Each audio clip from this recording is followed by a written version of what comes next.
네, 반갑습니다. 너와라TV를 시청하고 계시는 애국 국민 여러분, 또 나라와 민족을 위해 깨어 기도하고 계시는 애국 성도 여러분, 최근 옥중서신 관련되어서 많은 말들이 있었습니다. 그 중에 14번째 옥중서신이 왜곡이 되었다라고 하는 이야기가 이곳저곳에서 들려오기 시작했습니다. 저는 15번째 옥중서신이 목사님께로부터 전달이 돼서 들어오면 그 내용을 가지고 목사님의 의중을 전달할 때까지는 함구하는 것이 옳다고 판단을 했습니다. 그런데 14번째 옥중서신이 만약에 왜곡된 것이라면 이후에 나오는 옥중서신을 어떻게 신뢰할 수 있겠는가라는 이야기들이 이곳저곳에서 들려오기 시작했습니다. 그래서 지금까지 목사님으로부터 받은 1편부터 14편까지의 옥중서신이 어떻게 목사님으로부터 여러분들에게까지 전달이 될 수 있었는지 그 과정에 대해서 설명을 드리겠습니다. 제가 목사님께 직접 전해받은 옥중서신은 14편 중에 11편입니다. 종로경찰서에서 면회를 할 때에는 오전 9시, 오후 2시, 저녁 7시, 하루에 3번씩 각각 30분 면회가 가능했습니다. 그래서 매 시간 언제 옥중서신에 대한 말씀을 하실지 모르기 때문에 계속해서 대기 상태에 있었습니다. 그 후에 옥중서신을 제가 전해받는 방식은 앞에 투명 유리가 있고 서로 말해도 들리지 않는 환경입니다. 그래서 수화기를 들고 대화를 해야지만 대화가 가능한 상태에서 목사님께서 한자 한자 불러주시면 저는 그것을 메모지에다가 한자 한자 기록을 해서 그걸 다 받아 적어 나오면 컴퓨터로 타이핑을 해서 그걸 출력을 해서 여러분들에게 전해드렸습니다. 그게 14편 중에 총 11편의 옥중서신이었습니다. 그럼 3편은 어떻게 나간 것이냐라고 궁금해하실 텐데 2월 29일 최초로 유튜브 국민대회가 있던 날입니다. 그날은 이성희 변호사님께서 전광훈 목사님과 이 면회를 통해 직접 받으신 내용을 타이핑으로 쳐서 2월 29일 국민대회 대회사를 전광훈 목사님 대신해서 전해드렸습니다. 그것이 제가 직접 받지 못했던 옥중서신의 첫 번째 편지였습니다. 그리고 두 번째 편지는 옥중서신 제 11번째 편지였습니다. 그 내용은 자유통일당에 관한 전광훈 목사님의 당부가 담긴 메시지였습니다. 그 메시지 또한 이성희 변호사님께서 늦은 시간까지 함께 계시다가 받아서 친필로 작성된 사인까지 돼 있는 용지를 전달해 주셨습니다. 그래서 그 내용을 보고 여러분들에게 11번째 옥중서신을 전해드렸던 것입니다. 그것이 제가 직접 받지 못했던 두 번째 편지였습니다. 마지막 세 번째 서울구치소로 이동하신 이후에 처음으로 나왔던 옥중서신입니다.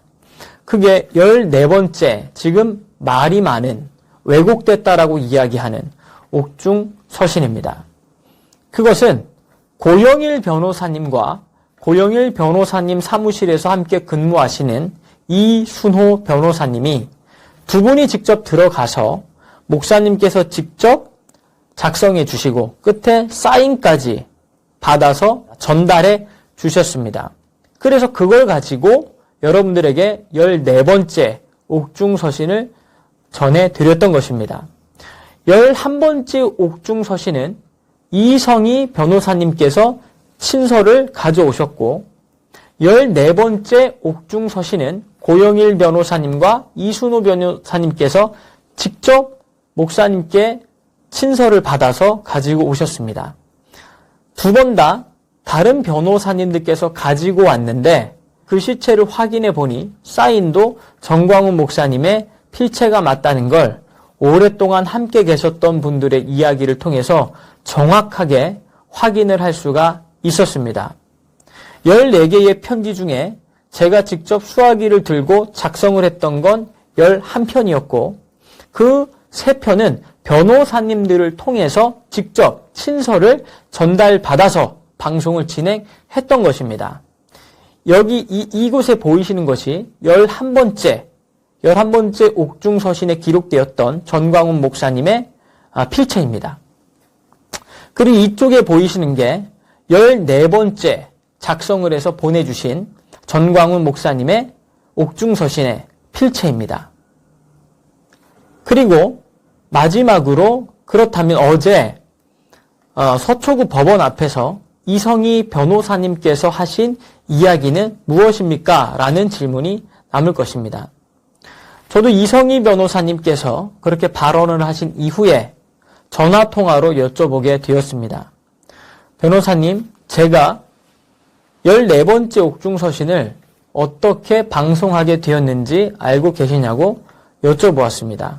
그랬더니 어떤 방식으로 전달받았는지를 모르고 계셨습니다.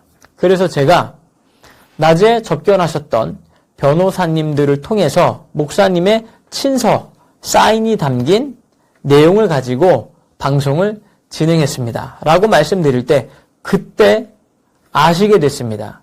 목사님께서 친히 써서 작성해서 사인까지 한 후에 이것을 전달해 주셔가지고 그것이 14번째 옥중서신으로 방송이 되었다는 것을 그때 처음 아시게 되었습니다. 어제 그 내용을 이성희 변호사님의 발언을 자세히 들어보시면 그 14번째 옥중서신이 나올 때 본인은 접견을 하지 못했고 다른 변호사님들이 접견을 했습니다. 라고 이야기를 하십니다. 그 다른 변호사님들이 고영일 변호사님과 이순호 변호사님이었습니다. 그리고 그 다음 날인 서초구 어제 이성희 변호사님이 목사님께 여쭤보았던 것입니다. 14번째 옥중서신 내용에 관련돼서 김문수 대표님이 목사님을 배신했다. 혹은 광화문 세력을 배신했다. 또 조원진 대표에게 갖다 바치려고 했다. 이런 이야기가 있으셨습니까? 라고 묻자 목사님께서 나는 그렇게 말한 적이 없습니다. 라고 이야기를 하셨고 그것은 너무나 당연한 이야기였습니다. 여러분 지금 들어가셔서 14번째 옥중서신을 보시게 되면 그와 같은 발언을 하신 적이 없습니다. 그래서 이성희 변호사님께서 그렇게 말씀하셨을 때 목사님께서 나는 그렇게 말한 적이 없다. 그 이유는 옥중서신 14번째 내용을 보신 분들이 그런 이야기를 전달을 했을 뿐이지 옥중서신 내용에는 그런 말이 들어있지 않습니다. 옥중서신 제1편부터 14편까지는 전광훈 목사님께서 직접 전달해 주셨고 다른 이의 어떤 소견이나 사견은 전혀 들어가지 않았음을 여러분들에게 말씀을 드리겠습니다. 옥중서신이 왜곡되었다라고 하는 것은 너무나도 잘못된 보도입니다. 1편부터 14편까지의 옥중서신은 어느 한 편도 왜곡된 내용이 없음을 목사님께서 불러주신 내용을 그대로 받아 적거나 목사님께서 친서로 전달해 주신 내용만 방송했음을 여러분들에게 다시 한번 말씀드리겠습니다. 방송 시청해 주셔서 대단히 감사드립니다.